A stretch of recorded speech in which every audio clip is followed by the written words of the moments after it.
17 ఏళ్ల ఒక అమ్మాయి ప్లేన్ క్రాష్ నుంచి తప్పించుకొని అమెజాన్ రెయిన్ ఫారెస్ట్లో బ్రతకటం ఎంత కష్టమో తెలుసా? ఈ స్టోరీ 1971లో పెరూలో జరిగింది. జూలియానా అండ్ వాళ్ళ అమ్మ లూమా నుంచి పెరూకి ఫ్లైట్ జర్నీ చేస్తున్నారు. అమెజాన్ రెయిన్ ఫారెస్ట్లో వర్క్ చేస్తున్న తన ఫాదర్ని కలవటానికి బయలుదేరారు. ఇంతలో పెరూకి దగ్గరలో భయంకరమైన థండర్ స్టార్మ్. ప్లేన్ తప్పనిసరిగా ఆ స్టార్మ్లో నుంచి రావాలి.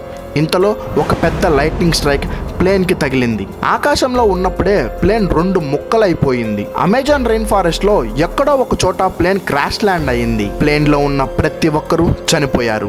ఎలాగోలా ప్లేన్ క్రాష్ లో తను మాత్రమే బతికింది. తన గ్లాసెస్ ఎక్కడో పడిపోయాయి. ఫుడ్ లేదు, వాటర్ లేదు. గ్లాసెస్ లేకపోవడం వల్ల చూడటం సరిగ్గా కుదరడం లేదు. ప్లేన్ క్రాష్ నుంచి బయటపడడం కన్నా ఇప్పుడు ఇక్కడ నుంచి బయటపడడం కష్టం. ఎందుకంటే క్రాష్ లో తన కాలర్ బోన్ కి, ఎల్బోకి, నీస్ కి బాగా ఇంజురీస్ అయ్యాయి. ముఖ్యంగా తన కుడి కంటి నుంచి బ్లడ్ రావటం స్టార్ట్ అయింది. అయినా కూడా ఏమాత్రం భయపడలేదు. ఎందుకంటే తను ఒక ట్రైన్డ్ ఇకాలజిస్ట్. వాటర్ ని ఎక్కడుందో కనిపెట్టగలదు. ఫారెస్ట్ లో షెల్టర్స్ ని కట్టగలదు. ముఖ్యంగా అడవి జంతువుల నుంచి తప్పించుకోవడం చాలా బాగా తెలుసు. క్రాష్ ల్యాండ్ లో క్యాండీస్ దొరికాయి. వాటిని తీసుకొని అడవిలో నడవటం స్టార్ట్ చేసింది. వెళ్లేదారిలో ఎన్నో అడవి మృగాల నుంచి తప్పించుకుంది. స్నేక్స్, ఇన్సెక్ట్స్ నుంచి తప్పించుకుంది. ఒకానొక టైంలో ఒంటరిగా ఉండటం వల్ల మెంటల్గా తనలో తానే బాధపడింది. ఒక స్టేజ్లో పిచ్చిదైపోయింది. ఇలా 9 రోజులు గడిచాయి. ఇలా 9 రోజులు సరైన ఫుడ్ లేదు, తాగటానికి సరైన వాటర్ లేదు. ఒళ్ళంతా దెబ్బలతో విరిగిపోయిన కాలుతో ఎంతో కష్టాన్ని ఎదుర్కొంది. ఇంతలో తను వెళ్ళే దారిలో ఒక చిన్న నది పాయ కనిపించింది. నదితో పాటుగా వెళ్తున్నప్పుడు దూరంగా ఒక బోట్ సౌండ్ రావటం గమనించింది.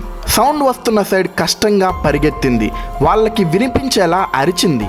బోట్లో ఉన్న వ్యక్తులు తనని చూసి దగ్గరలో ఉన్న విలేజ్కి తీసుకువెళ్లారు. కడుపు నిండా అన్నం పెట్టారు, తాగటానికి నీళ్ళు ఇచ్చారు. చివరిగా తన ఫాదర్ని కాంటాక్ట్ అవ్వడానికి హెల్ప్ చేశారు. ఎయిర్ అంబులెన్స్ ద్వారా హాస్పిటల్లో జాయిన్ చేశారు. ఇంజురీస్ తగ్గినంత వరకు జాగ్రత్తగా చూసుకున్నారు. నిజానికి 17 ఏళ్ల ఒక అమ్మాయి ఎక్కడ ఉన్నామో తెలియని ప్రదేశంలో 9 రోజులు అమెజాన్ రెయిన్ ఫారెస్ట్లో ఉండటం నీకు నాకు సాధ్యం కాదు.